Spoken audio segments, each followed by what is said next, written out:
சேலம் சிவராஜ் சித்த வைத்தியசாலை தமிழ்நாட்டில் அனைத்து மாவட்டங்களிலும் மருத்துவ முகாம் தொடர்ந்து நடைபெற்று வருகிறது. மேலும் விவரங்களுக்கு www.sivarajsiddha.com. 2 ஸ்பூன் போதும். Lion date syrup. இதுல அயன், ஃபைபர், விட்டமின்ஸ், நோய் எதிர்ப்பு சக்தி அதிகமா இருக்கு. Lion date syrup. மூலிகை, மசாலா பொருட்கள், நவதானியங்கள், காஃபி தூள், எண்ணெய் அரைக்கும் இயந்திரங்களை பயன்படுத்தி மாதம் 40,000 ரூபாய் வருமானம் பெற தொடர்புக்கு 9894966652. சிறப்பு நேர்காணலில் இன்று நம்மோடு இணைந்திருப்பவர் மூத்த பத்திரிகையாளர் திருமிகு ரங்கராஜ் பாண்டே அவர். சார் வணக்கம் சார். நாடறிந்த தேர்தல் வியூக வகுப்பாளர் பிரசாந்த் கிஷோர் அவர்கள் தமிழக வெற்றி கழக தலைவர் விஜய் அவர்களை சந்திச்சிருக்கிறாரு. 2 நாட்கள் அவங்களுடைய கட்சியின் முக்கிய நிர்வாகிகளோட மீட்டிங் நடந்திருக்கு. 3 மணி நேரத்திற்கு மேலாக விஜயோட பர்சனலி பேசியிருக்காரு அப்படிங்கிற விஷயங்கள்லாம் 2 நாட்கள்ல பார்க்க முடிஞ்சது. பிரசாந்த் கிஷோரை சந்தித்து என்னென்ன விஷயங்கள்லாம் பேசியிருக்க வாய்ப்புகள் இருக்குன்னு சில பேர் செய்திகள்ல வெளியிடுறாங்க. இந்த சந்திப்பு எந்த அளவுக்கு முக்கியத்துவம் வாய்ந்ததா நீங்க பாக்குறீங்க? ரொம்ப முக்கியத்துவம் வாய்ந்தது. அவங்க என்ன பேசுனாங்க நமக்கு எக்ஸாக்டா தெரியாட்டாலும் அவருடைய நோக்கம் என்னவா இருக்குன்னு தெரியுது. எல்லாரும் அதிமுக கூட கூட்டணி வைக்க போறாரு, அதிமுக எப்படி கூட்டணியில் சேர்த்துக்கிடும், ஒரு 50 சீட் வாங்குவார், அதை நாங்கள் பேசிட்டோம் வச்சிட்டோம் வலுவான கூட்டணி போகும்போது இல்லை, he serious about something else அப்படிங்கிறது. ஏன்னா பிரசாந்த் கிஷோரை ஒருவேளை கொண்டு வந்தாருன்னு அவர் அவங்களுக்கான வியூக பலராக ஃபிக்ஸ் பண்ணாருன்னு அதுக்கான செலவு அதிகம். நம்ம போன முறையே நமக்கு திமுக 2021 நாலே கால் வருஷம் முன்னாடியே ஒரு 350 கோடி ரூபா அப்படின்னு சொல்லுவாங்க. நமக்கு தெரியாது எக்ஸாக்டாக. அவருமே ரொம்ப தெரியும், ஆன் ரெக்கார்டு தான் வாங்கியிருக்கேன். எனக்கு பிரசாந்த் கிஷோருக்கு யாரும் தனிப்பட்ட முறை 100 ரூபா காசு கொடுத்த கிடையாது. எல்லா இருந்தாலும் ஐபேக் நிறுவனத்தை தான் நான் ஒயிட்டாக தான் நான் வாங்குறேன் அப்படின்னு அவருமே அதை பதிவு பண்ணியிருக்கிறார் வேறு சந்தர்ப்பங்கள். அப்போ அந்த அளவுக்கு செலவு பண்ணி ஒன்றுமே ஒரு 100 ரூபா 100 கோடி 150 கோடி வச்சுக்கோங்க ஒரு பேச்சுக்கே சொன்னேன். அப்போ 100-150 கோடி ஒரு இன்வெஸ்ட் பண்ணுறாரு அப்படின்னா அது ஜோக்குக்காக இல்லைன்னு நம்ம புரிஞ்சுக்கணும், அவ்வளோதான். அப்போ he serious about his politics and he want to challenge on his own. அவர் இன்னொரு பக்கம் போய் இன்னொரு 2ஆம் கட்ட தலைவராக அவர் வர விரும்பலங்கிறது நமக்கு புரியுது. அதான் நான் டேவிட்னு சொல்லிட்டு திரு இபிஎஸ் உடைய முதல் சாய்ஸாக விஜய் இருக்குது. அந்த இடத்துல அவர் இல்லை அப்படிங்கிறது நான் என்னுடைய கருத்தாக இருந்தது. அது விஜய் தனியாக தான் களம் காண்பார். If I am not wrong, என்னுடைய தனிப்பட்ட சோர்ஸை சொல்லும்படி 2031 தான் அவருடைய இலக்கு விஜய் அவர்கள். ஆமாம், 2026 களம் புரிஞ்சுக்கணும். நமக்கு என்னென்னு அடித்து கம்பு சுற்றி நம்ம எங்கே இருக்கோம், மற்றவங்க எங்கே இருக்காங்க, எவ்வளோ தூரம் ட்ராவல் அப்படிங்கிற விஷயத்தை நம்ம பார்த்துக்கணும் அப்படின்னு ஒரு ஜிபிஎஸ் கருவி போல் நம்ம 2026 அவர் பயன்படுத்துகிறார். இதில் அடித்து விளையாடுறதுல ஃபுல் ஃப்ளெட்ஜாக இறங்கிட வேண்டியது. அப்போ அவருக்கு தன்னுடைய பலம் தெரிஞ்சிடும். அதன் பிறகு நம்ம 2031 நம்ம முதலமைச்சர் ஆகிறதோ எதிர்க்கட்சி தலைவர் ஆகும். நான் என்னுடைய இப்போ வரைக்குமான என்னுடைய கணிப்பும் அதுதான். அவர் 2026 முதலமைச்சரும் ஆக முடியாது, எதிர்க்கட்சி தலைவர் ஆக முடியாது. இது நம்ம வெளியில ஊடகங்கள் வரக்கூடிய செய்தி பார்த்துருப்பீங்க நீங்க. பிரசாந்த் கிஷோர் 10% ஓட்டு இருக்கு, 15 to 20% சொல்லி நாங்க நடத்தின கருத்து கணிப்புல ஒரு 2 months முன்னாடி 23% எங்களுக்கு வந்தது. அது அட்பார் வித் ஏடிஎம்கே. அது 23ஆவே 2026 மேல கன்வெர்ட் ஆக வேண்டிய அவசியம் இல்லை. அது 27ஆவும் மாறலாம், 10ஆவும் 6ஆவும் மாறலாம். என்னுடைய தனிப்பட்ட ஒப்பீனியனா 6 to 10 நான் நினைக்கிறேன். என்னுடைய பர்சனல் ரங்கராஜ் பாண்டே எந்த கணக்கும் போகாம நானா ஒரு 25 வருஷம் வேலை பார்த்தோடைய அனுபவத்தில் ஒரு 6 to 10 அவர் தொடுவார்னு நினைக்கிறேன். ஆனால் எங்களுக்கு சர்வேல நாங்கள் நம்பராக போகிறோம். எங்களோட இன்ட்ரெஸ்ட் நாங்கள் அந்த டே 1 காட்டினால அதனால தான் அதுக்கு ஒரு மதிப்பு மரியாதை இருக்குது. அதில் அட்பார் வித் ஏடிஎம்கே காட்டுச்சு. உங்களுக்கு தனிப்பட்ட முறையில் வேற ஒரு உதாரணம் சொல்கிறேன். பிஜேபியில் மெம்பராக சேர்ந்த ஒரு திரை பிரபலம் என்னுடைய அறிமுகத்துக்கு உள்ளவர். அவர் கேட்டு போய் நான் சேர போறேன்னாரு, சேர்ந்தார். அது நான் சொல்றது அண்ணாமலை வந்த புதுசு அல்லது வர்றது கொஞ்சம் முன்னாடி. இப்போ ஒரு 3 வருஷம் கழிச்சு அவர் சொல்றாரு, அவரே why don't I should vote for Vijay அப்படின்னு நான் யோசிக்கிறேன் அப்படின்ற இது அந்த இடத்துல இருந்திருக்கு. அப்போ அது எவ்வளவு தூரத்துக்கு அது மாறப்போகுதுங்கிற பார்க்கணும். அப்போ அது பிரசாந்த் கிஷோர் அது சொல்லியிருப்பார். இவ்வளவுதான் சொல்லியிருப்பாரு. அது ரங்கராஜ் பாண்டே கேட்டாலும் சொல்ல போறாரு, தினேஷ் கேட்டாலும் சொல்ல போறாரு. அது பக்சர்லேருந்து கூட்டு ஒருத்தர் கேட்குறாங்க, அவர் சொல்றாரு அது இந்த கணக்கில் நிற்கும் அப்படின்னு சொல்றாங்க. அப்போ அது எப்படி நம்ம கன்வெர்ட் பண்றது, எப்படி மேலே கொண்டு போகிறது, அவருக்கு அது முயற்சி நடந்துடும். அதுதான் அவருக்கு ஏற்கனவே ஜான் ஆரோக்கிய மாதிரி ஒரு கெட்டிக்காரர் கூடவே இருந்தாலும் இன்னும் மேலே அப்படிங்கிற ஒரு முயற்சி இது நம்ம நம்ம தமிழ்நாட்டில் 100 ஸ்டண்ட் மாஸ்டர் இருப்பாங்க. நம்ம ஃபாரின்லேருந்து ஒருத்தரை கொண்டு வருவோம்ல, அதோடைய வேல்யூ ஏற்றுறதுக்காக. அப்போ அவர் வேல்யூ ஏன் ஏற்றணும், அவர் ஹி சீரியஸ் அபவுட் இட் அப்படிங்கிறதா. நீங்களே குறிப்பிட்ட மாதிரி 2031 தான் அவருடைய இலக்கு அப்படின்னு இருக்கும்போது 100 கோடினாலும் அது பெரிய அமௌண்ட் தான் அப்படின்னு பார்க்கப்படுற பட்சத்தில் அதை ஏன் 31 இல்லை 51 கூட நீங்கள் சீட் அடைய முடியாது. உங்களுக்கு சரியான வியூகம் இல்லைன்னு, சரியான களம் இல்லைன்னு, சரியான விளையாடலைன்னு. அப்போ அதுக்கு தான் ரஜினி சார் ஒரு அழகாக சொன்னார்ல, நீங்கள் 1/4 மணி நேரம் சண்டை போடணும், அதுக்கு 3/4 மணி நேரம் பயிற்சி எடுக்கும். இது சாதா நீங்கள் ஒரு ஸ்டன் சீனில் நடிக்கிறதுக்கு முன்னாடி நடிகர்கள்லாம் கொஞ்சம் பஸ்கி தண்டாலாம் எடுத்து வச்சு ரெடி பண்ணிவிடும், வார்ம் அப் பண்ணிவிடும். அதுதான் முக்கியம் உங்களுக்கு. ஸோ நீங்கள் பிரசாந்த் கிஷோர் வேணுமா வேண்டாமா, ஜான் ஆரோக்கியம் என்ன, இது என்னுடைய கேள்வி இல்லை. 31 முதலமைச்சர் ஆகிறவங்களுக்கு, 31 தேர்தல் கிடையாது. 31 முதலமைச்சர் ஆகணும். அப்போ ஒரு தேர்தலில் முதலமைச்சர் ஆக முடியாதுங்கிற அவருக்கும் தெரியும்ல. அப்போ 31 முதலமைச்சர் ஆகணும்னா இந்த வட்டம் எதிர்க்கட்சி தலைவராக ஆயிரணும். அப்போ எதிர்க்கட்சி தலைவராகவும் ஆக முடியாட்டி என்ன செய்யறது? அப்போ 91ல் ஜெயலலிதா முதலமைச்சர் ஆகிறாங்க, 89 அவங்க எதிர்க்கட்சி தலைவர். உங்களுக்கு புரியுங்களா? 35 சீட் வாங்குறாங்க. அப்போ வந்து அடுத்த முறை ஆட்சியை பிடிச்சிருவாங்க நம்பிக்கை வருது. ராஜீவ்காந்தி மரணம் வருது, அவங்களுக்கு எல்லாம் கைகூடி வருது வந்தது.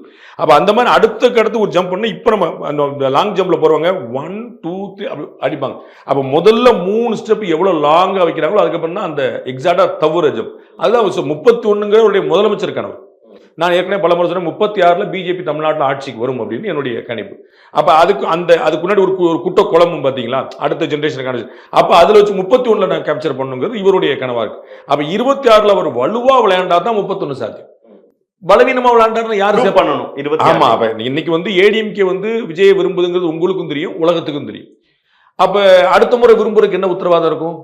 அப்ப அடுத்த முறை விரும்பினா எவ்வளவுக்கு ஷேர் இருக்கும்? ஆமா, இன்னைக்கு வந்து ஒரு பேச்சுக்கு இன்னைக்கு திரு விஜய் வந்து ஆளுக்கு பாதினே 117 சீட்டு யார் கூட வர்றாங்களோ அவங்க முதலமைச்சர், இன்னொருத்தவங்க துணை முதலமைச்சர். ஓகேவானா எடப்பாடி சம்மதிக்க மாட்டார். எளிமை என்ன ப்ரூஃப் பண்ணிருக்கீங்க, அதெல்லாம் ஓவருங்க உங்களுக்கு அப்படின்னு அவர் சம்மதிக்க மாட்டார். ஆனா ஒரு 50 சீட்னா கொஞ்சம் தட்டி முட்டி வந்து சரின்னு சொல்லிடுவாங்க. உங்களுக்கு புரியல, 2 அமைச்சர் சரிங்க அதை பார்த்துக்கிடுவாங்க அப்படின்னு சொல்லி. அப்ப எவ்வளவு தூரம் பண்ண முடியுங்கிறது இப்போ ஒரு வேல்யூ. இது வந்து என்னன்னா அவர் விஜய் அப்படிங்கிற பிம்பத்துக்கு இருக்கிற வேல்யூ. அப்ப அவருடைய களத்துல நம்ம என்னவா இருக்கிறோம்னு பார்க்கணும். அப்ப நம்ம வந்து வலுவா களமாடிக்கணும்னு நினைக்கிறேன். ஒரு வியூகம் வகுக்கிறது இனிமே நான் பண்ண மாட்டேன் அப்படின்னு சொல்லிட்டு போன பிரசாந்த் கிஷோர் அவர்களை அவருடைய இப்ப 2 நாட்களா பேசக்கூடிய செய்திகள், வரக்கூடிய செய்திகள், அவருடைய கேண்டிடேட்ஸ் போட்டியிட்ட 4ல் 3ல் டெபாசிட் போன கட்சியை நடத்திட்டு இருக்கக்கூடிய பிரசாந்த் கிஷோர் அவர்களை சந்திக்கிறதுனால என்ன நடந்துரும்? கட்சியை பலப்படுத்தாம ஒரு வியூக வகுப்பாளரை கூட்டிட்டு வந்து ஒரு பில்டப் காமிக்கிறது எந்த வகையில பிரயோஜனமா இருக்கும்? 2 விதமா நம்ம பிரிக்கணும். ஒண்ணு வந்து அவர் என்ன செய்ய போறாருங்கிறது, அப்புறம் அவர் என்ன ஆனார் அப்படிங்கிற 2 பிரிப்போம். ஒண்ணு ஐபேக்னு ஒரு நிறுவனம் இருக்குது, அதுல இப்ப அவர் இல்லை. எனக்கு தெரிஞ்சு அதுல அவர் ஷேர் இருக்குது, அவருடைய கான்ட்ரிபியூஷன் இல்லை. அந்த ஐபேக் நிறுவனத்துடைய லாபம் வந்து அவருக்கும் பங்காக போகும். ஏன்னா அவர் ஒரு ஷேர் ஹோல்டரா அதுல இருக்காரு, அவர் தான் ஃபவுண்டர் மெம்பர். அதுல அது இருக்குது. ஆனா அவர் வந்து டைரக்டா பண்ணல, அவர்கிட்ட இருந்த பிள்ளைகள் வந்து அதை பண்றாங்க. ஸோ ஐபேக் நிறுவனம் இன்னமும் வேற ஒரு கட்சிக்காக அதிமுக வேலை பார்க்கறதுக்கு வாய்ப்பு இருக்குன்னு சொல்றாங்க. அது வந்து இன்னும் டீல் முடிஞ்சு களமாடுற மாதிரி தெரியல எனக்கு. பட் ப்ராபபிலி அங்க பேச்செல்லாம் கூட அந்த திசையில வந்து பயணிச்சுட்டு இருக்கு. இவர் வந்து நான் அதில் வரமாட்டேங்கிற தெளிவாக சொல்லிட்டாரு. அதை இன்னமும் மாறமாட்டார் நான் ரொம்ப நம்புறேன். நாளைக்கு விஜய் கூட ஒரு ஒப்பந்தம் போட்டாருன்னா அது வந்து எழுதப்பட்ட ஒப்பந்தமா இருக்காது, என்னுடைய யூகம் நான் சொல்ல வரேன். அது வந்து ஒரு தனிப்பட்ட புரிதலாக ஆலோசகராக இருக்கிறதுக்கு அந்த மாதிரி ஒரு புரிதலாக தான் இருக்கும். அது செய்ய மாட்டார். அதுக்கு ஒரு அமௌண்ட் வாங்கிக்கிடுவாரு. அந்த அமௌண்ட் வந்து அவர் அங்கே கட்சி நடத்துறதுக்கு தேவைப்படும். அவருக்கு வந்து இப்போ செலவு பண்ண முன்னா நேற்று வரைக்கும் அவருக்கு வந்து கல்லாப்பேட்டையில் வந்து வருமானம் மட்டும்தான். இப்ப வெளியே போகுது. தேர்தல் ஆணையம் அங்கீகரித்த அமௌண்ட்டை செலவு பண்றதுக்கே அவருடைய காசு நம்ம பார்த்துருப்போம்ல. சீமானுடைய கட்சி பார்த்தீங்கன்னா தமிழ்நாட்டில் எந்த தொகுதியிலுமே தேர்தல் ஆணையம் அனுமதி செலவோட செலவழிச்சிருக்காரு. அதுக்கு காசு வேணும்ல. அப்போ வந்து 300 தொகுதிக்கு நீங்க செலவழிக்கணும், அதுக்கு காசு வேணும்ல. அப்ப சில விஐபி தொகுதி, அஸ்வரா ஜெயிக்கிற தொகுதி, அவர் போட்டிருக்க இன்னும் கொஞ்சம் கூட காசு வேணும். அதுக்கு எங்க போறது?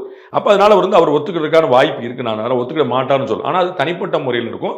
ஏற்கனவே ஜான் ஆரோக்கியசாமி இருக்கிறதுனால, ஜான் ஆரோக்கியசாமி சேர்த்தே சந்திச்சார் அப்படிங்கிறனால திரு விஜய் அவர்கள் வந்து ஒரு அமிக்கபிளான ஒரு விஷயத்தான் கொண்டு வரும். இன்னமும் இந்த வந்து ஒரு என்ஹான்ஸ் பண்றதுக்கான ஒரு முயற்சியை தவிர ஜான் ஆரோக்கியசாமியை ரிமூவ் பண்றதுக்கான முயற்சி. ஏன் என்னன்னா ஆதவர்ஜுனா அவர்கள் கட்சியில ஜாயின் பண்ணதற்கு பிறகாக அவர் செய்யக்கூடிய ஒரு முக்கியத்துவம் வாய்ந்த ஒரு சந்திப்பா அதை நம்ம பேசுவோம். ஜான் ஆரோக்கியசாமி வந்துடுறேன், நான் இந்த பார்ட் 2 முடிச்சிடறேன். அவர் ஜான் ஆரோக்கியசாமி ரோலுக்கு நான் வந்துடுறேன். சாரி, ஆதவர்ஜுனோட ரோலுக்கு வந்துடுறேன். ஸோ வந்து இங்கே வந்து பார்த்தீங்கன்னா ஒன்று வந்து இவர் தனிப்பட்ட முறையில் வருவாருங்கிற பார்க்கணும். 2வது அவரே தோத்து போனாரு, அவர் கட்சியே ஒன்று கொண்டு வர முடியல. இப்போ அவர் என்ன பண்ண போறாருங்கிற ஒரு கேள்வி. எப்பயுமே வியூக வகுப்பாளர் வேற, களமாடுறவர் வேற. அதை ஞாபகம் வச்சுக்கணும். ஒரு கோச் வந்து தோத்து போனவராக ஐஏஎஸ் பயிற்சி அகாடமி நடத்துறாங்க. எத்தனை பேர் ஐஏஎஸ் ஆனாங்கன்னு கேட்கணும். நீங்க போய் முதல்ல சார் எனக்கு இவ்வளவு ட்ரைனிங் கொடுக்குறீங்க, நீங்க ஐஏஎஸ் கேட்டு பாருங்க. என்னத்துக்காக? இப்ப ஒரு கோச் வந்து இன்டர்நேஷனல் கேம்ல ஆடி இருக்க மாட்டான், ஆனா அவன் இன்டர்நேஷனல் பிளேயர்ஸை உருவாக்கி வச்சிருப்பான். புரியுங்களா? அப்போ வந்து அவர்களுக்கு வந்து சில விஷயங்கள் வந்து சுப்புடுன்னு ஒரு மிகப்பெரிய இசை விமர்சகர் இருந்தார். அவரை நீங்க பாட சொன்னா ஒரு பல்லு கூட கிடையாது. அவர் வந்து 100 நல்ல சொல்லுவார். இந்த பாட்டுல அது சரியில்லை சார், நீங்க ஒரு பாட்டு பாடி காட்டுங்கன்னு என்னத்துக்காகும்? அப்ப விமர்சகர்கள் வேற, கோச் வேற, பிளேயர் வேறங்க நம்ம புரிஞ்சுக்கணும். ஒரு கோச் வந்து பிளேயரா இருக்க முடியாதுன்னு இருக்கலாம், ஆனா அதுக்காக கோச்சா தகுதி இல்லைங்கிறது வந்து ஒரு அபாண்டமான விமர்சனம். ஏன்னா அவர் வெற்றி பெற முடியுங்கிற நம்பிக்கையில தான் கட்சியை தொடங்கி இல்ல அவர் வந்து சார் அவர் ரொம்ப தெளிவா சொல்லிட்டாரு. வர முடியல, டெபாசிட் போற அளவு அதெல்லாம் ரொம்ப சாதாரணமா நடக்கும். ஏன்னா அவர் சூப்பர் ஸ்டார் கிடையாது. விஜய்க்கு இருக்கக்கூடிய அட்வான்டேஜ் அவருக்கு கிடையாது. விஜய் வந்து தமிழ்நாட்டில் களியக்காவலை வரைக்கும் தெரியும், திசையன் விலை வரைக்கும் தெரியும். தெரியாது விஜய்னா எந்த விஜய்னு யாரும் கேட்க மாட்டான். முரளி விஜயா அப்படி 800 விஜய், விஜய் வந்திருக்காருன்னா எந்த விஜய்னு கேட்க மாட்டான். ஆனா பிரசாந்த் கிஷோர் பாண்டே வந்திருக்காருன்னா இங்க 100 பிகே பாண்டே உட்காந்துருக்காங்க. புரியுதுங்களா? அப்போ வந்து எந்த பாண்டே இவர் களமானது பூரா வெளியில அப்படிங்கிறனால எலிட் பீப்புள்ங்கிறனால டைரக்டா கீழே ஆனது கிடையாது. அதனால தான் பாத யாத்திரையே போறாரு. அவர் வந்து 300 நாள், 1 வருஷத்துக்கு மேல 2 வருஷமா வந்து நான் பாத யாத்திரை போனா முதல்ல அந்த முகத்தை பரிச்சயம் பண்ணி கொண்டு வருவோங்கிறது தான் போனார். ஸோ அவர் இனிமே தான் ரீச் ஆகும். விஜய்க்கு அந்த விஷயம் இல்லை, அதுக்கு ஏற்கனவே அட்வான்டேஜ். பிளஸ் அடுத்த பாயிண்ட், பிரசாந்த் கிஷோரால ஓடுற குதிரைகள் மேலதான் பெட்டு கட்ட முடியுமே தவிர கமலஹாசனை முதலமைச்சராக்க முடியாது. ஏன்னா அந்த ரேஸ்லயே அவர் இல்ல. அப்ப நீங்க வந்து ஒரு ஏடிஎம்கே டிஎம்கே இல்லாட்டி அப்படி ஒரு சேலஞ்ச் பண்ணக்கூடிய ஒருத்தர் அப்படிதான் நீங்க கொண்டு வந்து முக்கியம் பண்ணும். உங்களுக்கு நினைவு இருக்கும் நினைக்கிறேன் 2020 அப்படிப்பட்ட பர்செப்ஷன் இருக்க ஒருத்தர் விஜயை சந்திக்கிறாரு, 2 நாட்கள் மீட்டிங் பண்றாரு, வெளிப்படையா தெரியுது. அதுதான் அது ஓடுற குதிரை மேல ஜெயிக்கிற குதிரை மேல பந்தயம் கட்டவர் விஜயை சந்திக்கிறார். முதலமைச்சரா ஆக முடியாதுன்னு அவருக்கும் தெரியும், விஜய்க்கும் தெரியும், ஜான் ஆரோக்கியசாமிக்கும் தெரியும். நீங்க ஒரு லீக்கான ஒரு ஆடியோ கேட்டிருப்பீங்க. நான் அவரை எப்படி நான் ப்ரொஜெக்ட் பண்ண விரும்புறேன், அவர் ஒரு கல்ட்டு சார், அவர் 2% கட்சியா மாத்த விரும்புறீங்களா அப்படின்னு அவர் சொல்றாரு. அப்ப அந்த 2% கட்சிக்கு எந்த கட்சி வரும்? 48% வச்சிருக்கக்கூடிய கட்சி வராது. புரியுங்களா? 8-10 இருக்கக்கூடிய கட்சி தான் வந்து 2க்கு குறையலாம். அப்ப இது அவருடைய கணக்கும் அதுவா தான் இருக்குங்கிறது எல்லாருக்குமே தெரியும். அவர் என்ன அதற்கு மேல அடுத்த கடம் நகருவாங்க. அப்ப வந்து எல்லா மலையும் வந்து முதல் படியில தான் ஏற ஆரம்பிக்கணும். அதுல ஒன்றும் குழப்பம் இல்லை. நீங்க எவ்வளவு எவரெஸ்டா இருக்கட்டும், கீழே ஒரு ஃபர்ஸ்ட் ஸ்டெப் இருக்குல்ல. அப்ப இவர் வைக்கப்படுற 2026 தேர்தல் வந்து ஒரு பேபி ஸ்டெப். அதுல எவ்வளவு லீப் ஜம்ப் கொடுக்க முடியும்னு பாக்குறேன். அதை நம்ம எவ்வளவு முடியுமோ தெரியுமா. ஸோ 2031 தாங்கனால 10 வருஷம் படுத்து கிடப்பாங்கிற நம்ம கிடையாது. அப்ப இப்பயே அடிப்போம், அப்படி அடிச்சா தானே போங்கிறதா ஒரு முயற்சி. அதனால பிரசாந்த் கிஷோர் கொண்டு வரது இன்னும் களத்தை தெளிவாக புரிந்து கொள்வதற்கு தானே தவிர, அதனால நீங்க வந்து அப்படி ஆயிருமா இப்ப இவர் வந்தா ஒரு 100 ஓட்ட கூட வாங்கிக்கலாம் சார். நம்ம வந்து ஒரு ஸ்கூல்ல படிக்கும் போதெல்லாம் ஒரு தியரி சொல்லுவாங்க சார். வருஷம் பூரா 40 மார்க் வாங்கினவன் அனுவல் எக்ஸாம்ல 100 மார்க் வாங்க முடியாது, 45 தான் வாங்க முடியும். இது வந்து ஒரு தியரி. எல்லா டீச்சர் பெருமக்கள்லாம் நீங்க கேட்டு 40 வாங்கிட்டு வந்தியா, நல்லா படிச்சா 45 வாங்கலாம், 47 47 40 வாங்கினா நான் 99 வாங்கினேன்னா வேற ஏதோ ஃபோர்ஜரி நடந்திருக்கிறது. இவ்வளவுதான். அப்ப வந்து இவங்க வந்து ஒரு 6% வாங்குவார் அப்படின்னு ஒரு கணக்கு வச்சிருந்தீங்கன்னா, பிரசாந்த் வந்து ஒரு 4-5 கிமிக்ஸ் பண்ணி வச்சு அது 8, 8, 9 கொண்டு வரும். இவ்வளவுதான். ஒரு 4 தேர்தல் சந்திச்ச பிறகு சீமான் வந்த இடத்தை ஒரு முதல் தேர்தல் அடையலாம். ஒரு 3வது தேர்தலில் விஜயகாந்த் அடைஞ்ச உயரத்தை ஒரு முதல் தேர்தல் இப்படி வருமே தவிர ஒரு நாளைக்கு எம்ஜிஆரா மாறுவாருங்கிற கணக்கு கிடையாது. அவருக்கு தெரியும். ஆனா அவர் வந்து தெளிவா காய் நத்திட்டே போறாரு. இந்த பிம்பங்கள்லாம் உடைக்கணுங்கிறக்கா போற. அதுதான் பிரசாந்த் கிஷோர். பிரசாந்த் கிஷோர் வந்து இன்னைக்கு வரைக்கும் எனக்கு தெரிஞ்சு எந்த ஒப்பந்தமும் கையெழுத்து ஆகல. ஆஸ் பர் ஐ நோ, எனக்கு இன்ஃபர்மேஷன்ல பிரசாந்த் கிஷோர் கையெழுத்து போடல எந்த அக்ரிமெண்ட். நாளைக்கும் அது கையெழுத்தாறதுக்கான வாய்ப்பு இல்லை. அதாவது ஃபியூச்சர்ல கூட எனக்கு தெரிஞ்ச ஒரு பர்சனல் அட்வைசரா இருப்பார். Do this, don't do this அப்படின்னு. அவருக்கு வந்து இன்னமும் பல நண்பர்கள் இருக்காங்க. பிஜேபியில் அவருக்காக சப்போர்ட் பண்றவங்க இருக்காங்க. காரணம் எல்லா இடத்தையும் வேலை பார்த்தனால ஒரு ப்ரொஃபஷனல் ரிலேஷன்ஷிப் தாண்டி ஒரு பர்சனல் ரிலேஷன்ஷிப் பில்ட் ஆகும்ல. அப்படி எல்லா இடத்துலயும் அவருக்கு வந்து ரிலேஷன்ஷிப் பில்டர். அதை மாதிரி வந்து இவர் வந்து ஒரு பில்டப் வந்து ஆதவ ஒரிஜினாட்ட வச்சிருக்கிறார். உங்களை அடுத்த கேள்வி வரல. ஆதவ ஒரிஜினா வந்து தன்னுடைய பர்சனல் ரெப்போர்ட் அவர் வந்து 2021 டிஎம்கே எலெக்ஷன் போது, சட்டமன்ற எலெக்ஷன் போது டிஎம்கே வேலை பார்த்து அவங்க எல்லாம் ஒன்னா இருந்து பழகினவங்க. அப்போ ஒரே ஏஜ். நான் தான் பிகே கூட்டிட்டு வந்தேனே ஆதவ ஒரிஜினா. அது எனக்கு தெரியாது. அது நம்ம அதான் எல்லா கிளைமே நம்ம வந்து எடுத்துக்கல. பழக்கம் இருக்கு, அவர் குறிப்பிட்டதுன்னு சொன்னேன். நம்ம வந்து பழக்கம் இருக்குங்கிற அளவுக்கு நம்ம வந்து சந்தேகப்பட வேண்டியதில்லை, டிஸ்பியூட் பண்ண வேண்டியதில்லை. இன்னைக்கு அது வந்து கிட்டத்தட்ட ப்ரூவ் ஆகி போச்சு. நம்ம வந்து காக்கா உட்கார படம் விழுந்ததா இல்லைன்னா அவர் பண்ணாரு, அவர் போனார், வந்துட்டார். அதனால நம்ம வந்து அதை டிஸ்பியூட் பண்ண வேண்டியதில்லை, அதை நம்ம என்டாஸ் பண்ண வேண்டியதும் இல்லை. ஸோ ஆதவ ஒரிஜினா கூட வந்து எனக்கு பாருங்க 4 நல்ல பழக்கம் இருக்கு, நான் கூட்டு வந்தேன் போனா அவருக்கு வந்து ஒரு டீல் நாளைக்கு உருவாகும். அது வந்து எனக்கு டூஸ் அண்ட் டோன்ட் சொல்லக்கூடிய ஒரு ரிலேஷன்ஷிப்பா இருக்குமே தவிர கீழே உட்காந்து மெட்டிகுலஸா நியூக்ளியர் டீல் பண்ணி ஒரு மேனேஜ் பண்றபடி இருக்காதுன்னு நான் நினைக்கிறேன். கட்சியை வளர்க்கறதுக்கு அதற்கான வேலைகள்ல தீவிரமா இறங்காம வியூக வகுப்பாளர்களையே இப்ப ஆல்ரெடி கட்சியை வளர்க்கறதுக்கான வந்து வேலை தீவிரமா பார்த்துட்டு இருக்காரு. நம்ம பார்க்கிறோம் கிட்டத்தட்ட ஒரு 28 அணிகள். நல்ல ஒரு விமர்சனம், குழந்தைகள் அணிலாம் இருக்கே அப்படின்னு. அதெல்லாம் இருக்கக்கூடாதுன்னு இருக்கு. குழந்தைகளை கட்சியில் செய்யக்கூடாது. குழந்தைகளை பார்க்கறதுக்கு பெற்றோர்கள்லாம் குழந்தைகளை வச்சு என்கிரிமெண்ட்லாம் வரலாம். அது குழந்தைகள் அணி என்ன பண்ண போது நம்ம பார்க்கணும்ல. மாணவர் அணி நம்ம ஊர்ல போட்டிருக்காங்க. புரியுங்களா? நீங்க பல கட்சி நான் சொன்னா அது தனிப்பட்ட கால் பிடிச்சி நீங்களே நினைச்சிருவீங்க. அந்த மாணவர் அணியுடைய செயலாளருடைய வயசு என்ன நீங்க பார்க்கணும். இளைஞர் அணி விட்டுருங்க, அது தமிழக முதலமைச்சர் இருந்த காலத்தெல்லாம் விட்டுருங்க. அது கலந்து இன்னைக்கு பாருங்க 2 கட்சியை நீங்க ஓபன் பண்ணி கேட்டுங்க. அதுல மாணவர் அணி செயலாளர் என்னவா இருக்காருன்னு பாருங்க. அவருடைய பேரை மாணவரா இருக்காங்க. இன்னைக்கு மாணவர் செயலாளர் கூட பேர் அவ்வளவுதான் குழந்தைகளையும் வச்சிருக்காரு. குழந்தைகள் என்ன செய்ய போறாருங்கிறது தெரியாது. இன்டென்ஷனலி பண்ணிருக்க மாட்டாங்கன்னு நினைக்கிறேன். 9வது இடத்துல டிரான்ஸ்ஜெண்டர்ஸ் அணின்னு போட்டிருக்காங்க. அதாவது அந்த உணர்வுகள் புண்பட்டு சிலர் வந்து வருத்தம் தெரிவிக்கிறாங்க. அதை நம்ம புரிந்து கொள்ள வேண்டிய விஷயம். ஒரு அரசியல் கட்சியின் பொது வாழ்க்கைங்கிறது எவ்வளவு கவனமா இருக்க வேண்டிய இடங்கிறது இங்க அவருக்கு பாடம். அவ்வளவுதான். அவர் வந்து இதை அப்படிலாம் செஞ்சிருப்பாங்கன்னு நான் நினைக்கல. அப்படி ஒரு அவருடைய கேரக்டர் இதுவரைக்கும் நம்ம பார்த்ததுல அவர் அப்படி செய்ய முடியாது. ஆனா எங்கேயோ நடந்திருக்கு. நீங்க பிள்ளையார் சொல்லி போடுறதா புள்ளி வைக்கிறதாங்கிறது ஒரு கணக்கு இருக்கு. இப்போ ஒரு கருணாநிதி ஒரு கவிதை எழுதுறான்னு வச்சுக்கோங்களேன். அந்த கவிதை பிள்ளையார் சொல்லிட ஆரம்பிச்சா கவிதை மேட்ரு கிடையாது, பிள்ளையார் சொல்லி தான் மேட்ரு. அப்ப நீங்க வந்து அதுதான் என்ன, அவர் வந்து ஒரு வேற இடத்துல இருக்காரு, எல்லாராலும் கவனிக்கப்படுற இடத்துல இருக்காரு. அப்ப விஜய் அந்த இடத்துக்கு நகர வரும்போது நேற்று வரைக்கும் அவர் நடிகர். ஸோ அவருடைய லைஃப் பப்ளிக் லைஃப் கிடையாது, பிரைவேட் லைஃப் தான். அவர் வந்து ஏங்க நீங்க போட்டோ எடுக்கிறீங்கன்னு கேட்கலாம். இன்னைக்கு ஒரு பொது வாழ்க்கை வந்தாருன்னு அவர் கீழே இறங்கணும். இன்னுமே என்ன சொல்ல, என்ன சார் கேரவன் விட்டு இறங்க மாட்டாருன்ற இன்னைக்குமே சொல்லிட்டு இருக்காங்க. அப்ப கீழே இறங்கணும். அப்ப அது வரைக்கும் அப்ப இந்த மாதிரி விமர்சனங்கள்லாம் வரத்தான் செய்யும். அதுல இன்னும் உங்க மெட்ரிகுலர் பாயிண்ட் என்ன, 25 அணி வச்சிருக்காரு. ஒரு அணிக்குங்க கிட்டத்தட்ட வந்து ஒரு 70,000 பேர் நீங்க போட வேண்டியது. ஒரு அணிக்கு நீங்கள் ஃபுல்லாக தமிழ்நாடு முழுக்க கிளை வரைக்கும் போட்டு ஏன் வார்டில் இருக்கக்கூடிய ஒரு கலை இலக்கிய பிரிவு அணிச்சாளர் அப்படின்னு ஒருத்தர் போடணும் அப்படின்னு வச்சிங்கன்னா அது தமிழ்நாடு முழுக்க ஒரு 70,000. அப்போ நீங்கள் 25-70,000 அது நடக்க போகிறதே இல்லை. அது ஏடிஎம்கள் இருக்காது, டிஎம்கள் இருக்காது. ஆனால் நீங்கள் ஃபுல் ஃபிட்டாக தள்ளி ஏதோ ஒரு அணிச்சாளர் வந்து அக்ரெசிவாக செயல்பட்டு போனார்னா அது கட்சியை வளர்க்குறது. இன்னைக்கு வந்து எல்லாரும் பதவி எதிர்பார்த்து தான் வராங்க. இந்த ஏடிஎம்கே 2 பிளவுபட்ட போது ஒரு பெரிய ஆதாயம் என்ன நடந்துச்சு, ஒரு சேதாரம் என்ன நடந்துச்சு அப்படின்னா, அப்போ எனக்கு என்ன பதவி, எனக்கு என்ன டிடிவிட்ட தங்கினவங்க பதவிக்காக போனாங்க, ஓபிஎஸ்ட போனவங்க பதவிக்காக போனாங்க. இபிஎஸ் உடனே கட்சியை டப்புன்னு ஒரு 85 மாவட்டமாக பிரித்து அங்கே ஒரு பதவி கொடுத்தாரு. அப்போ எல்லாரும் வந்து நேற்று வரைக்கும் ஒன்றிய தலைவராக இருந்தவங்க இன்னைக்கு மாவட்ட தலைவர் வந்து நிற்கிறாங்க. அப்போ அந்த மாதிரி இப்போ எல்லாத்தையும் இந்த ஆசை வந்துருச்சு. உள்ள துண்டு போடும் போதே நான் ஒரு பொறுப்பு வரணும் நினைக்கிறேன். அப்போ அவர்கள்லாம் தீனி போடக்கூடிய ஒரு டாக்டிக்ஸ். அப்போ எல்லாரும் நிர்வாகி ஒன்று அவன்கிட்ட ரெஸ்பான்சிபிலிட்டி கொடுத்த மாதிரி ஆகிப்போச்சு. திரு KS அழகிரி மாநில தலைவராக இருந்தபோது நான் கேட்டேன், என்னன்னா இவ்வளோ துணைத் தலைவர் எத்தனை போச்சுலார் கரெக்டாக சொல்லுங்க, தப்பலாமல் சொல்லுங்க, என்ன நான் ஜாலியாக சொன்னேன். அண்ணன் நம்ம ரொம்ப பிரியமாக இருப்பாங்க. அவர் சொன்னார், நான் தெரிஞ்சுதான் போகிறேன், அவ்வளோ தெரியாமலா போகிறேன், நான் 300 பேர் 400 பேர் அது கார்த்தி சிதம்பரம் பப்ளிக்காக கேள்வி பண்ணார். என்னங்க எத்தனை பேர் பஸ்ஸில் ஏறுறவங்க பூரா போச்சுலார் போல தெரியுதுன்னா கேள்வி பண்ணார். அப்போ அவர் சொன்னார், அந்த போச்சுலாருன்னு மாநில போச்சுலார் ஒரு போர் கொடுத்துருக்கோம்ல, அப்போ நாளைக்கு வந்து நான் மாவட்டத்தில் வந்து கூட்டம் போடுறேன்ல, அப்போ நீ என்ன பண்ணுறேன்னு கேட்பேன்ல, அதுக்கான ஒரு வாய்ப்பு தான். அவ்வளோதான். நம்ம வந்து அது பதிகாரத்துக்கு வேல்யூ இருக்கா இல்லையாங்கல்ல, நம்ம வந்து கேள்வி கேட்கறதுக்கான ஒரு சந்தர்ப்பம். அப்போ அந்த மாதிரி இவர் வந்து நிர்வாகிகள் போறாரு, இவ்வளோ அணி கொண்டு வந்திருக்கிறாரு. So he serious about the politics தான் நம்ம எடுக்கிற point. Aadhav Arjuna voice of காமன்ஸ்னு ஒரு தேர்தல் வியூகங்களை வைக்கிற ஒரு இடத்தை வச்சிருக்காரு. ஜான் ஆரோக்கியசாமி ஒரு வியூக வகுப்பாளராக இருக்கிறார். இன்னொரு பக்கம் பிரசாந்த் கிஷோரையும் கூட்டிட்டு வராங்க. எத்தனை வியூக வகுப்பாளர்கள் இருந்தா ஒரு கட்சிக்கு தெளிவு கிடைக்குமா, குழப்பம் கிடைக்குமா? நம்ம பெரிய வீட்டு திருமணங்கள்லாம் நடக்கும்போது அங்கே வந்து ஒரே ஒரு சமையலர் வந்து பத்தாது. அப்போ வந்து 50 பேர் இருக்கும். வெஜ்ஜுக்கு ஒருத்தர், நான்வெஜ்ஜுக்கு ஒருத்தர், நார்த் இந்தியனுக்கு ஒன்று, சவுத் இந்தியனுக்கு ஒன்று பிரிச்சுருவாங்க. அவங்க வெஸ்டர்னுக்கு ஒன்று இப்படின்னா அவ்வளோதான். அதே மாதிரி தான் உங்களுக்கு ஒருத்தர் இப்போ இன்றைக்கி வந்து நீங்கள் சொன்னதில் 3 கணக்கில் ஒன்று வந்து கழிச்சிடணும். அதை ஒருத்தர் வந்து இன்சைடர், முதல்ல ஒரு party man.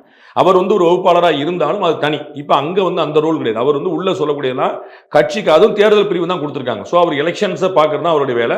You focus on election. நாங்கள் வந்து பில்டப் பண்ணுறது, பார்ட்டி பண்ணுறதுலாம் புஷியானது உள்ளிட்ட மற்ற பெருமக்கள் பார்த்துட்டு போகிறாங்க. நீங்கள் வந்து அவருக்கு ஃபோக்கஸ், அந்த ஃபோக்கஸோடைய ஒரு வேலையை தான் பிரசாந்த் கிஷோர் கொண்டு வர்றாரு.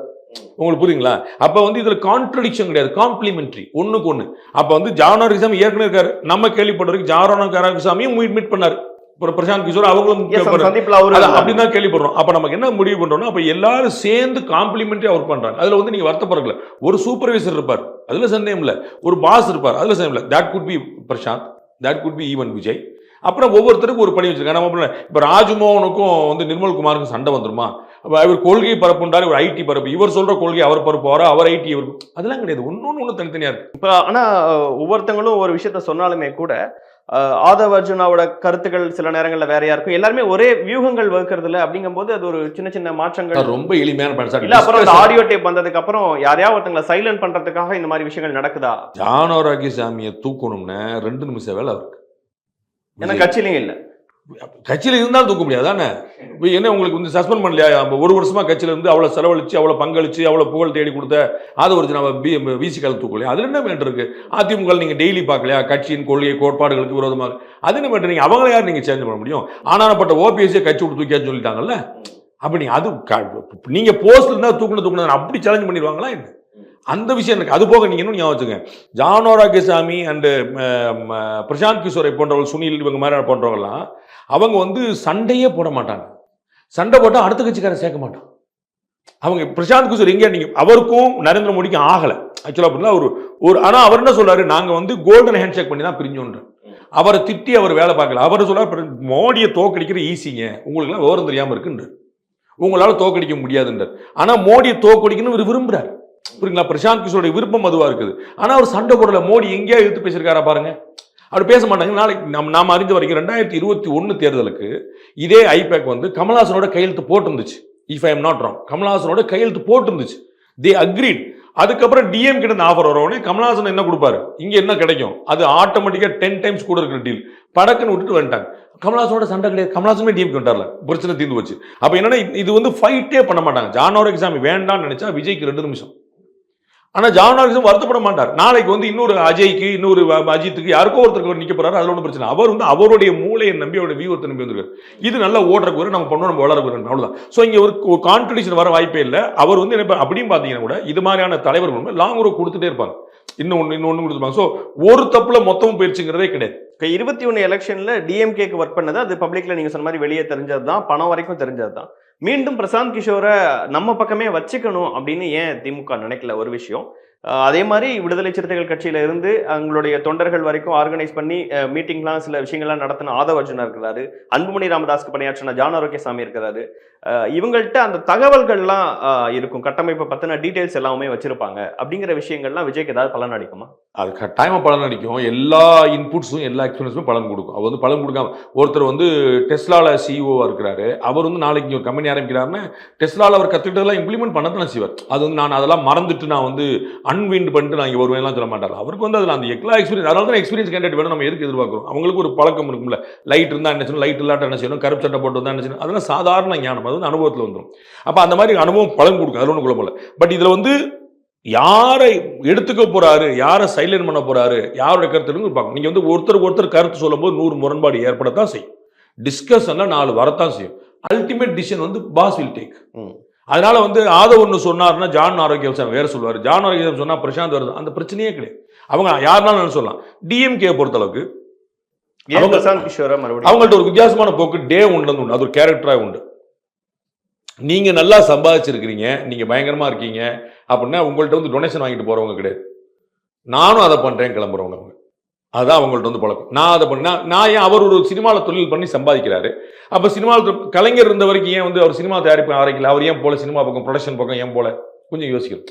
அவர் முரசொலி மாறன்ட்டு தான் போனார். அவர் எல்லா தொழிலும் நான் பண்ணி, அவர் எவ்வளோ தொழில் இன்னைக்கு இந்த குடும்பம் ஆரம்பிச்சக்கூடிய இவ்வளோ தொழிலும் கருணாநிதி பண்ணியிருக்க முடியாதா? அவர் தானே மூலம், அங்கேருந்தானே எல்லாமே கல். அவரே எந்த தொழில் பக்கம், நான் ஒரு கார் ஆரம்பிக்கிறேன், நான் ஒரு அதை ஆரம்பிக்கிறேன், நான் ஒரு டெலிகாம் ஏன் போல. அவருக்கு நம்ம சினிமா அவர் வந்து பிறந்துலேருந்து வந்ததுனால அது ஒன்று மட்டும் வச்சார், அதையுமே முரசொலி மாறன் கொடுத்தார், அவர் எந்தையுமே தலைவர்கள். ஆனால் இப்போ இருக்கக்கூடிய 2வது 3வது தலைமுறை எல்லா தொழிலையும் கால் பதிச்சிருக்கு, எல்லா தொழிலையும் கால் வச்சிருக்கு. அவர்கள் இதையும் செய்யும், இது பெரிய வித்து அப்படின்னு பார்க்குறாரு. ஒரு எக்ஸ்பீரியன்ஸ் அவங்களுக்கு பிரசாந்த் கிஷோர் இவ்வளோதானே நாம பார்ப்போம் அப்படின்னு, அவ்வளோதான். ஸோ ஐ திங்க், எனக்கு தெரிஞ்சு if I am not wrong, Prashant Kishor அங்கே இருந்த போதே அவர் வந்து தெளிவாக சொன்ன விஷயம், இங்கே ஸ்டாலினை மட்டும்தான் ப்ரொஜெக்ட் பண்ணுவோம். எங்களை பொறுத்தளவுக்கு கனிமொழியும் தயாநிதியும் உதயநிதியும் நேரு போல பொன்முடி போல பெரியசாமி போல இன்னொரு பிரபலம், அவ்வளவுதான். அவங்க ஸ்டாலின் கிடையாது. இந்த இடத்துல அவங்க ரொம்ப தெளிவாக ஸ்டாலின் தான் வர, அவங்க தே ப்ரொஜெக்டட் ஒன் பர்சன். ஸ்டாலின் தான் வராரு, விடியல் தர போறாரு. திமுக தான் வருது, விடியல் தர போது இல்லை, பார்ட்டி கூட கிடையாது. அப்படியே ஆந்திரால ஜெகன்மோகன் ரெட்டிக்கு சொன்னது அண்ணா தான் வராருங்கிற அந்த கணக்கு தான் அந்த பிரச்சனை. அப்போ வந்து நான் கேள்விப்பட்டது, கனிமொழியும் உதயநிதியுமே அவங்களுக்கு ஒரு டீம் வச்சுக்கிட்டாங்க, அவங்க ரேஞ்சில் அந்த அவங்க கணக்கில் அப்படின்னு வச்சுட்டாங்க. அவங்கள ப்ரொஜெக்ட் பண்ணி நான் ப்ரொஜெக்ட் பண்ண மாட்டேன்ட்டாங்க. நாங்கள் we are working for Stalin, not for anybody else அப்படின்ட்டாங்க. நாங்கள் பிரச்சார பயணத்திலே பொன்முடி கனிமொழியும் தான் போடுவோம். கனிமொழியும் பொன்முடி சீனியர் ஜூனியர், அவ எங்களுக்கு வந்து இன்னொரு ஆள், அவ்வளோதான்.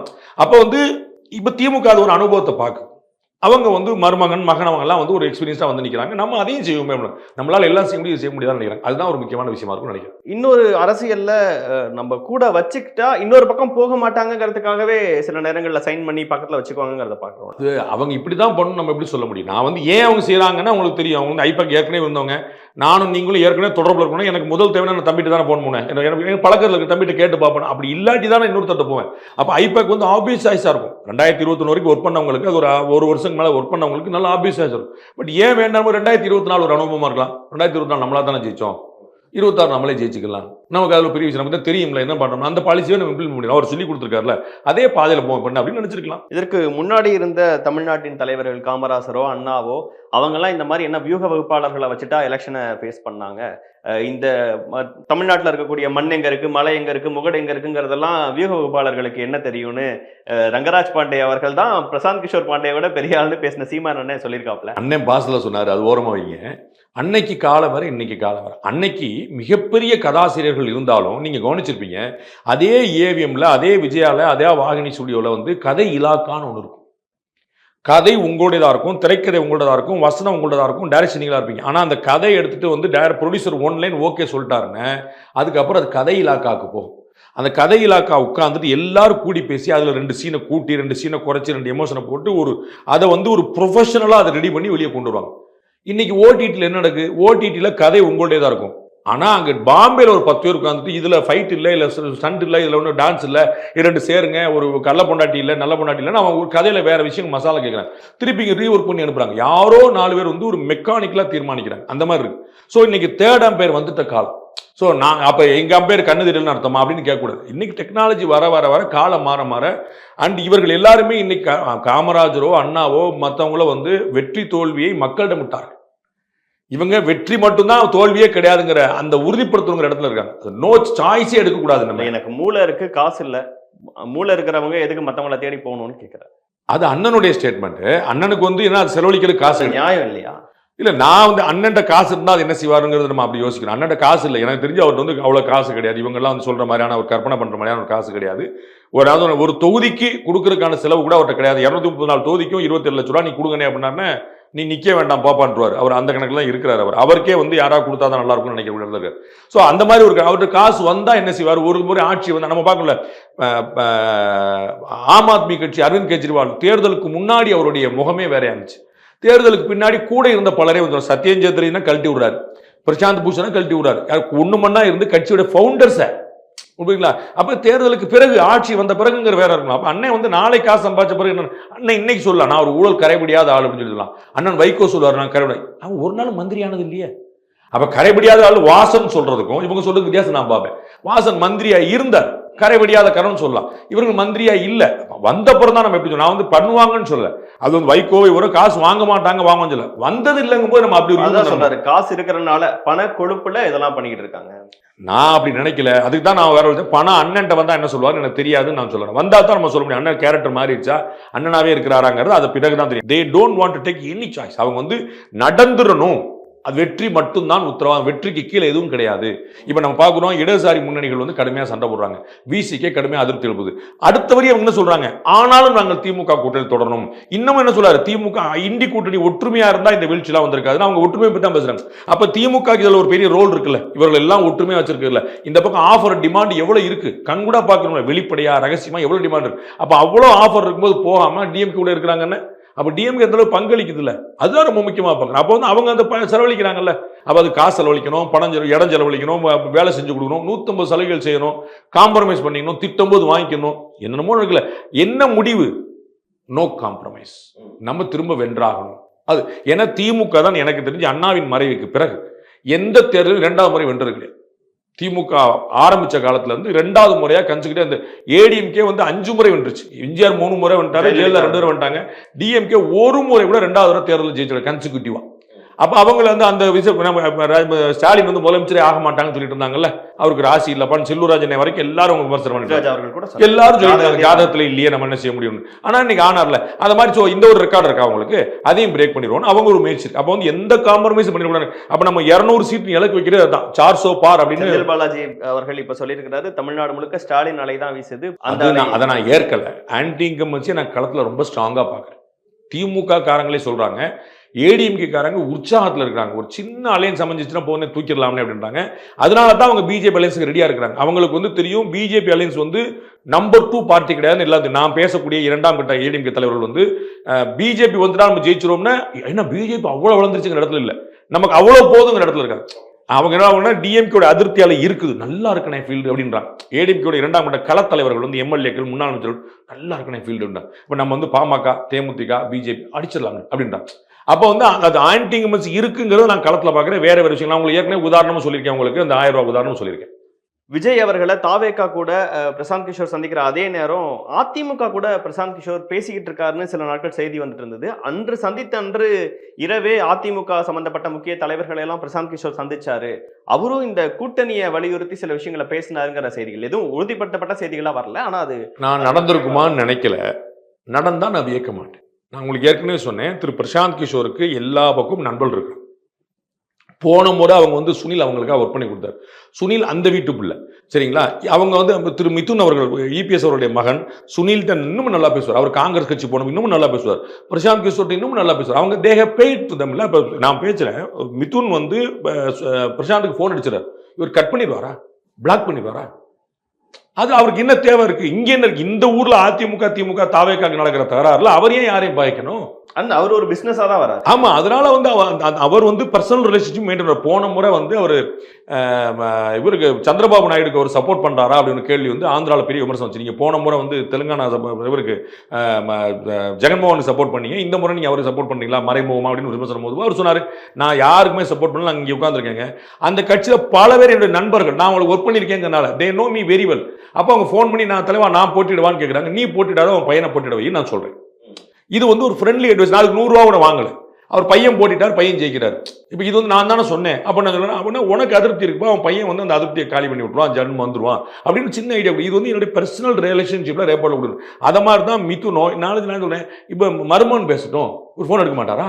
நிச்சயமா எடுப்பாங்க. அப்ப நீங்க யோசிங்க, என்ன விஜய் சந்திப்பு நடந்ததா? அது எனக்கு தகவல் இல்ல. எனக்கு தகவல் இல்ல. நான் வந்து எனக்கு கன்விக்ஷன் கிடைக்காம நான் வந்து பேசி இருப்பாங்கன்னு நான் நம்புறேன். பேசியிருப்பாங்க நம்புறேன். மருமகன் போன் பண்ணா பேசியிருப்பார், மிதுன் போன் பண்ணா பேசியிருப்பார், விஜயை பார்த்திருக்காரு. அப்ப என்ன சார் 3 பேர் நம்ம ஊர்ல தான் இந்த பக்கம் கை நினைச்சா அந்த பக்கம் காலை காட்டணுங்கிற புத்திலாம் இருக்கு. அதெல்லாம் அங்க கிடையவே கிடையாது. அவங்களுக்கு எல்லாருக்குமே தேனோ ப்ரொஃபஷனல் ரிலேஷன்ஷிப்னா எப்படி இருக்குன்னு தெரியும். அதை தாண்டி பர்சனல் ரேப்போர்ட் எல்லா பக்கம் மெயின்டைன் பண்ணிருக்காங்க அக்ராஸ் பொலிட்டிக்கல் பார்ட்டிஸ். அதனால அவங்களுக்கு இன்னும் அதில் குழப்பமே கிடையாது. இவரும் சந்திச்சிருக்கலாம், சந்திப்பு நடந்தால் என்னால் உத்தரவாதப்படுத்த முடியல. பேசி இருக்கிறதுக்கான 100% வாய்ப்பு இருக்கு. நான் அதை டினை பண்ண மாட்டேன். பிரசாந்த் கிஷோர் அவர்கள் வருவதற்கு ஒரு நாளுக்கு முன்பாக தமிழ்நாட்டில் இருக்கக்கூடிய எல்லா முக்கியமான ஊடகங்கள்லையும் தாவேகா தலைமையில தான் கூட்டணி என்பதில் உறுதியாக இருக்குது அப்படிங்கிற ஒரு செய்தியை வந்து கொண்டு வராங்க. ஆனா அபிஷியல் பேஜஸ்லயோ இல்ல பொதுச் செயலாளரோ தலைவரோ அந்த மாதிரி கருத்துக்களை எதுவும் அபிஷியலி அனௌன்ஸ் பண்ணல. அவர் வந்து மாநாட்டிலே அறிவிச்சாரு, நீங்க மாறி மாறி வார வாரம் அறிவிக்கணுமா? பிஜேபி கூட கூட்டணி கிடையாதுன்னு எடப்பாடி சொல்லிட்டாரு. அவர் மட்டும் 20 தடவை சொல்லிட்டாரு, ஜெயக்குமார் வந்து 26 தடவை சொல்லிட்டாரு. நீங்க டெய்லி காலைல போய் சொல்லுங்கன்னா அவர் காத்திருந்துச்சு சுப்பிரபாதம் சொல்ல மாதிரி சொல்லிட்டு இருக்க முடியுமா என்ன? அவர் மாநாட்டில் அடுத்த அறிவிப்பு வரைக்கும் அதான் நிற்கும். ஒரு கட்சியில் ஒருத்தர் சஸ்பெண்ட் பண்ணப்பட்டாருன்னு சொன்னா அந்த சஸ்பென்ஷன் நீக்கப்படும் சொல்ல வரைக்கும் அந்த அறிவிப்பு தானே. மாநாட்டில் சொல்லிட்டாரு, நம்ம தான் ஆட்சி அமைக்க போறோம், நம்மளை நம்பி ஆள் வருவாங்க இல்லையா, அவர்களுக்கும் நம்ம பங்களிப்பு மதிப்பு மரியாதை கொடுக்கணும் இல்லையா, அதனால ஆட்சியில பங்கு. ஏடிஎம்கேவோட கூட்டணி டீல் உறுதியாச்சு. தினமலர் செய்தி வந்தோன்னா போச்சுலாம் மறுத்தாரா இல்லையா? அப்படி ஒரு டீல் உறுதியாளன்னு மறுத்தாரா? எங்கேயுமே ஏடிஎம்கே பத்தின விமர்சனங்களை வைக்கலையா அவருங்கிற தேவையில்லை. நீங்க எதுக்கு உங்க ஆசையை நீங்க எதுக்கு தீர்த்துக்கிறீங்க? உங்களுக்கு டிஎம்கே திட்டனால வருத்தமா இருக்கு, ஏடிஎம்கே திட்டம்னா ஆசைப்படுவீங்க, சந்தோஷப்படுவீங்க. அது ஏன் கஷ்டப்படுறீங்க? அவருக்கு சௌரியம் இல்ல. இங்க ஆட்சியில் நீங்க சந்தேகப்பட்டு போங்க. காங்கிரஸ் கட்சி ஏன் திட்டம்? அவரு காங்கிரஸ் ஆட்சியில இல்ல, மத்தியில. அவர் வந்து எல்லா நாளும் தென்னை மரத்துல ஒரு குத்து, பனை மரத்துல ஒரு குத்து குத்துறாரு. அதையும் நீங்க யாரும் கவனிக்க மாட்டேன்றீங்க. அவர் எங்க போனாலும் காலைல ஒண்ணு மதியம் ஒண்ணு சொல்லிடுறாரு, டிஎம்கே ஒண்ணு பிஜேபி சொல்லிடுறாரு, எங்க போனாலும் சொல்லிடுறாரு. நீங்க வந்து அது சரி, அரசியல் எதிரி, அவங்க தான் கொள்கை எதிரி, அதான் சொல்லிடுறாரு. அப்ப அது நீங்க டிஎம்கே திட்டத்துக்கு சொன்னா கூட அங்க ஒண்ணு சொல்லிடுறாரு. அப்ப வந்து அவர் தெளிவா இருக்கு. அப்ப நீங்க ஏன் வந்து ஏடிஎம்கே திட்ட மாட்டீங்கன்னு கேட்கறேன், நீங்க ஏன் காங்கிரஸ் திட்ட மாட்டேன்னு கேட்க மாட்டீங்க? அதுலதான் பதில் இருக்கு. ஏன்னா காங்கிரஸ் 11 வருஷமா ஆட்சி இல்ல, ஏடிஎம்கே 5 வருஷமா ஆட்சியில் இல்ல. அப்ப அவங்களை எப்படி திட்ட முடியும்? அப்ப ஆட்சியில் இருக்கிறவங்க திட்டாங்க. நீங்க வந்து டிடிவி தினகரன் திட்டாருன்னா அவங்க ஏடிஎம்கே மேலதான் அவருக்கு கோபம் இருக்குது. அண்ணாமலை திட்டாருன்னா ஏடிஎம்கே இடத்த தான் பிடிக்க நினைக்கிறாரு. அவங்களுக்குலாம் ஒரு காரணம் இருக்குது, ஏடிஎம்கே திட்டுவாங்க, விமர்சிப்பாங்க. இவருக்கு என்ன காரணம்? வரவங்க போறவங்க ஏடிஎம்கே திட்டுமா? இன்னும் நீங்க என்ன கவனிச்சு பாருங்க, சீமானே வந்து 80% டிஎம்கே திட்டுனா 20% தான் சேர்த்து சொல்லுவார். ஒரு பேச்சுக்கு 2 கட்சியில் ஒன்று தான் 20% தான், 80% டிஎம்கே திட்டுவாரு. நீங்க வந்து அவரோட B team, C team, A team சொல்லிட்டே போவீங்க. நான் விஜய் ஏன் சொல்ல மாட்டீங்க பி டீம்னு? அவங்களுக்கு தேவையில்லைங்கிற போது உங்க தேவைகளை அவங்க திட்ட முடியாதுல்ல. தினேஷ் விரும்புறாரு அதனால ஏடிஎம்கே திட்டுங்க அப்படி சொல்ல முடியாதுல்ல. நிறைவா இப்போ விஜய் அவர்கள் பிரசாந்த் கிஷோர் சந்திப்பு வரைக்கும் ஒரு சரியான ரூட்ல போயிட்டு இருக்காருன்னு நினைக்கிறீங்களா? சரியான ரூட்டுங்கிறது நடக்கும் போதுதான் தெரியும், திட்டமிடும் போது தெரியும். அவர் இன்னும் நடக்க ஆரம்பிக்கல. அவர் வியூகம்லாம் வலுவா வளர்த்துட்டு இருக்காரு, கரெக்டா போயிட்டு இருக்காரு. இது வரைக்கும் வந்த பாதை சரியான சரின்னு தான் நான் சொல்லுவேன். ஆமா, அவர் வந்து கட்சி ஆரம்பிச்ச நேரம் தப்புன்னு நான் சொன்னேன், அது எனக்கு இப்போ வரைக்கும் மாற்றம் இல்லை. கொள்கையில ஒரு தெளிவு இல்லைன்னு சொன்னேன், இப்போ வரைக்கும் எனக்கு மாற்றம் இல்லை. ஆனா அதெல்லாம் மக்கள் பார்க்கறது இல்லை, புரியுங்களா? கொள்கையை பத்தி எந்த கட்சி மக்கள் போறாங்க, எனக்கு அதுல இன்னமும் தெளிவு இருக்கு. அது வந்து அவர் வந்து திராவிடத்தையும் இதையும் மையப்படுத்தி போறல, இந்த பக்கம் தேசியம் சொல்லல, இந்த பக்கம் பாஜக சொல்லல. அதுல வந்து அவருக்கு ஒரு பெரிய கிளாரிட்டி. ஜிஎஸ்டில ஏன் வந்து டாக்ஸ் ஏன் குறைக்கலன்னு பட்ஜெட் விமர்சனம் பண்றாரு. ஜிஎஸ்டில இருக்குங்க பெட்ரோல் டீசல் எல்லாம் குறைக்க முடியாதுன்னு அவர் யாரும் சொல்லி தரல, அவர் யாரும் எழுதி கொடுக்குறாங்க பண்ணி அப்படிதான் இருக்கு. ஸோ அதுல ஒரு கொள்கை தெளிவு இல்லைன்னு நான் புரிஞ்சுக்கிறேன். ஆனா அவர் வந்து இன்னைக்கு வந்து அதான் திரும்ப பாருங்க, டிஎம்கேக்கு வந்து ஆன்டி இன்கம்பன்சி இருக்குதாங்கிற கேள்விக்கு இங்க பதில் இருக்குது. விஜய்க்கான தேவை ஏன் இருக்குன்னு நீங்க புரிஞ்சுக்கணும். சீமான் எப்படி 8% பெறான்னு பார்க்கணும், பாஜக ஏன் வளர கட்சியா இருக்குன்னு பார்க்கணும். அப்ப திமுக அதிமுக தங்களுடைய இடத்தை விட போய் தான் இப்படி 3 முக்கியமான கட்சிகளுக்கான வளர்றதுக்கான ஸ்பேஸ் கிடைக்கும். யாருடைய ஸ்பேஸ் இது? புரியுங்களா? ஏடிஎம்கே டிஎம்கே தவிர காங்கிரஸே வளர முடியாம இருந்த ஸ்பேஸ், விடுதலை சிறுத்தைகள், கம்யூனிஸ்டுகள், மதிமுக, பாமக எல்லா கட்சியும் கரைஞ்ச களம். புரியுங்களா? இப்ப இங்க எப்படி விஜய் வரப்போறான்னு போது சீமான் வந்து தேர்தல் ஆணையத்தை அங்கீகாரம் பெற்று வந்து நிக்கிறாரு. பிஜேபி நாங்க தான் 2வது பெரிய கட்சி 18% இந்த ஸ்பேச்லாம் எங்க வருதுன்னு யோசிங்க. இவர்களுடைய வீழ்ச்சி, அவர்கள் 3 வருட வளர்ச்சி. இவர்கள்னு திமுக அதிமுக 2ஐயும் சேர்த்து சொல்றீங்க. திமுக பர்சன்டேஜ் எங்க உங்களுக்கு தெரியல, நான் உங்களுக்கு புள்ளி வரம் போட்டிருக்கேன், நான் உங்களுக்கு வேணா தனியா அனுப்புறேன், நீங்க பாத்துங்க, பப்ளிக் டொமைன்ல இருக்கு. 2019, 21, 24 3 தேர்தலையும் இதே திமுக கூட்டணி ஓட்டு குறைஞ்சிருக்கு. 3 தொடர் தேர்தல்கள்ல 100, 98, 96 இப்படி குறைஞ்சிருக்கு. 3மே கன்சிடர். சோ இப்படி வந்து கூட போல, இப்படிதான் இருக்கு அவர்கள் வாங்கிய ஓட்டு. அவர்களுக்கு வந்து விழுந்த ஓட்டு 2019 விழுந்தது ஓட்டு 21 விழல, 21 விழுந்த ஓட்டு 24 விழல. அந்த ஸ்பேஸ் விஜய்க்கு இருக்குன்னு நினைக்கிறேன். 3 பேருக்கும் இருக்குன்னு சொல்றேன். பிஜேபியும் அதை தான் கையாளுது, சீமானும் அதை தான் கைப்பற்ற நினைக்கிறாரு, தாவேக்காவும் அதை தான் வந்து முக்கிய குறி வைக்குது. ஓகே, என்ன நடக்க போகுதுன்னு பொறுத்து வந்து பார்ப்போம் சார். இவ்வளவு நேரம் உங்க நேரத்தையும் கருத்துக்களையும் பகிர்ந்து கொண்டதற்கு மிக்க நன்றி சார்.